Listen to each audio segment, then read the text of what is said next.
Akhirnya oleh karena sikapnya yang seperti itu, maka pihak pimpinan pun melihat ada potensi untuk diberikan peluang untuk kepemimpinan dalam yayasan.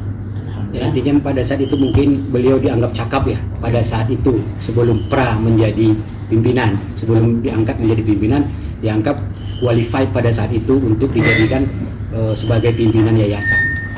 Bang, tidak dapatnya setelah rumahnya itu sudah di tahun berapa? Tadi kan sudah disampaikan itu sekitar tahun 2000-an. Karena beliau kan diberhentikan itu tahun 2003 tadi. Bang, menegaskan nama pondok pesantrennya apa sih? Yayasan Al-Ansor Pekanbaru. Nah. Bang, sampai sejauh ini kasusnya bergulir seperti apa, Bang? Ya, kasusnya hari ini nanti sidang selanjutnya ini kan masuk kepada sidang keempat. Udah sidang? Sudah bergulir di Pengadilan Negeri Pekanbaru, itu sidang keempat.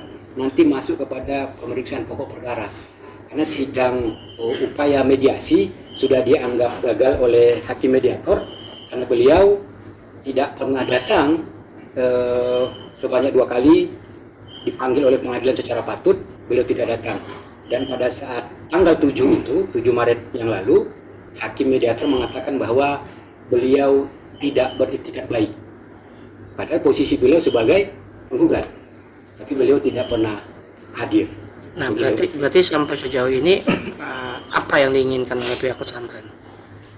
Ya tentu pihak yayasan menginginkan agar supaya yang pertama supaya mereka ini berdamai saja. Tuntutan poin perdamaian adalah semua biaya yang pernah beliau keluarkan akibat adanya polemik ini, sengketa kepemilikan tanah ini akan diganti oleh pihak yayasan. Nah, nama di dalam sertifikat hak milik itu kan nama beliau. Nah, hendaknya beliau kembali mengembalikan pada saat persis seperti yang dilakukan pada tahun 2005. Dengan nama yayasan berarti?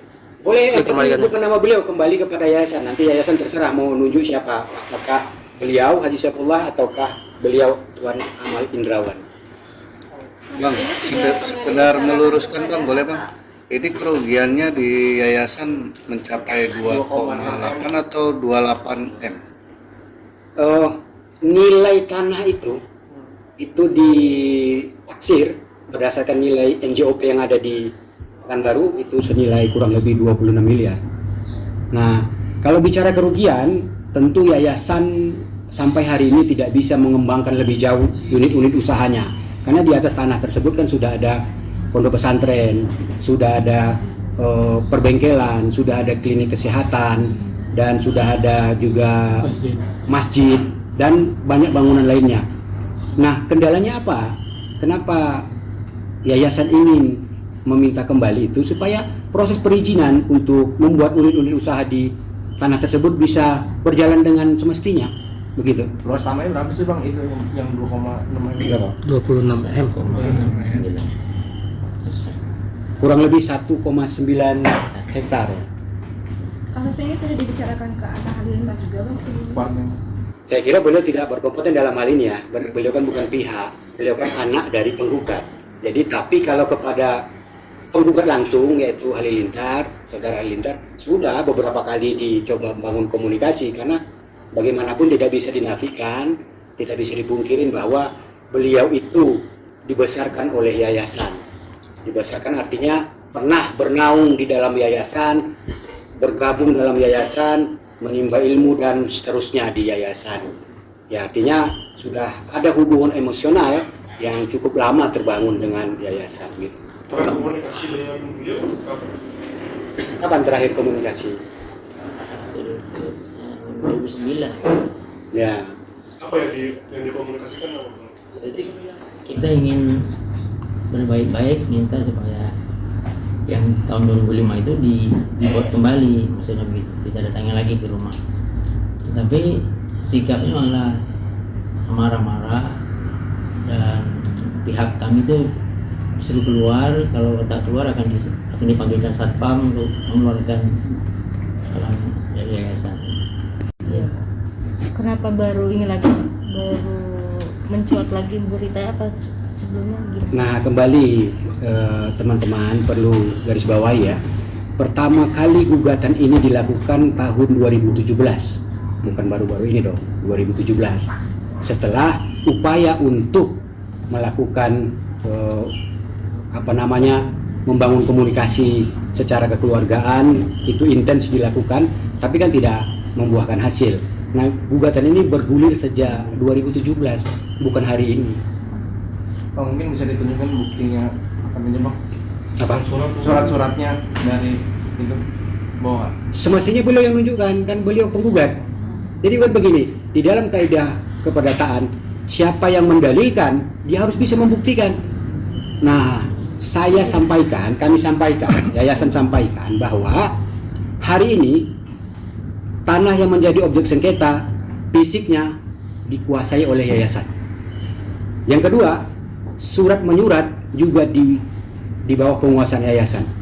Artinya apa? Teman-teman bisa menafsirkan sendiri sesuai selaras dengan apa yang kami informasikan di awal tadi. Pak Haji, izin Pak Haji, saya sempat berbicara dengan jamaah tempo hari bahwa banyak uang jamaah juga yang mampir di rekening Halilintar Novel Asmat. Itu mungkin bisa dijelaskan Pak Haji. Seperti apa Pak Haji? Itulah dari hasil perdagangan kita kan mengadakan berbagai upaya dakwah melalui ekonomi kan, menggunakan sistem pendidikan atau sistem ekonomi Islam.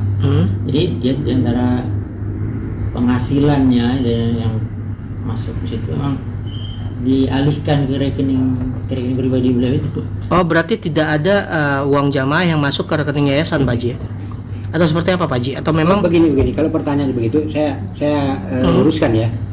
Sumber keuangan yayasan itu berasal dari unit-unit usahanya. Contoh salah satunya ya ini yang sekarang gedung ini kan restoran GHC.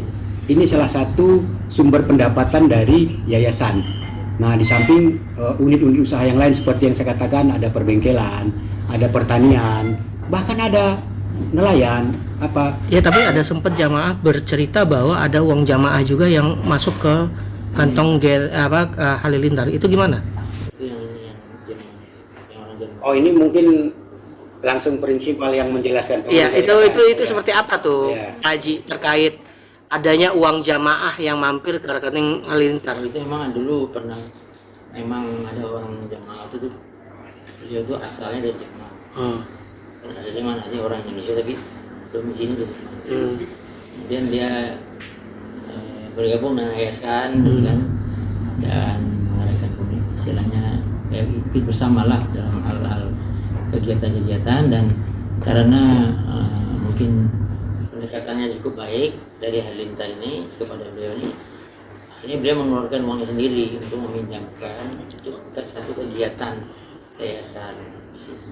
Berarti ketika Halilintar memimpin yayasan sudah salah arah nih Pak Haji, bisa disebutkan seperti itu? Banyak salah arah ya? Sudah mulai. Seperti apa itu salah arahnya Pak Haji dari arah yayasan? Penggunaan uang yang tidak terbuka. Yayasan kan mestinya lebih terbuka kepada pihak-pihak berkaitan. Orang yang bilang keuangannya, tapi beliau ini memang dalam hal itu selalu gagal terbuka. Tapi adakah yayasan memberikan bantuan kepada Halilintar dalam hal penerbitan buku dan segala macam? Kan dia sempat seperti itu kan ya? Ada nggak pihak yayasan membantu Halilintar? Saya tambahkan, buku itu kan diterbitkan pasca beliau tidak lagi bergabung dalam yayasan, jadi tidak ada korelasinya. Tidak ada ya? Dia tidak ada. Next. Oke, gugatannya sendiri apa sih dari pihak sana? Nah, ini pertanyaannya bagus ini. Apa sih yang diminta kan begitu di dalam gugatannya? Salah satu poin yang diminta dalam gugatannya adalah meminta surat ini, sertifikat hak milik yang saya jelaskan di awal, yang atas nama beliau itu dikembalikan kepada beliau. Itu permintaannya. Gugatan hari ini. Suratnya sendiri ada di Yayasan. Iya. Yang megang? Yayasan. Yang nuntut. Alasan beliau minta hak milik itu gimana bang? Mungkin bang kenapa alasannya bang? Ya, beliau berarti kan mengklaim bahwa itu milik dia. Berarti harus dibalik namakan kembali gitu. atau gimana? Dari siapa ke siapa? Dari yayasan ke atas nama Halilintar ini. Bukan. Hari ini, Ya. mohon teman-teman simak ya, karena pertanyaan berulang yang padahal sudah dijelaskan di awal ya. Hari ini tanah yang menjadi objek sengketa itu yang ada di Pekanbaru itu dikuasain oleh Yayasan Al-Ansor Pekanbaru. Suratnya Dipegang. juga dikuasai oleh Yayasan Al-Ansor Pekanbaru. Hanya saja nama yang tertera di dalam sertifikat hak milik itu nama Halilintar Anopial Asmi. Oh, tetap namanya udah masih nama dia. Ya.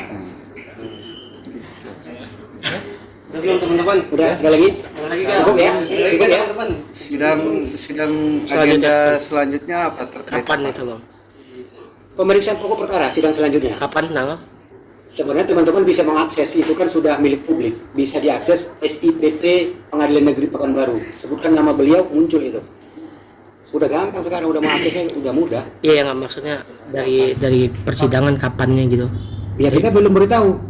Oh, belum diberitahu. Nanti ada panggilan selanjutnya kan. Nah teman-teman tanpa harus mengkonfirmasi kepada beliau dan beliau akan sudah tampil itu di SIPP Pengadilan Negeri Pekanbaru.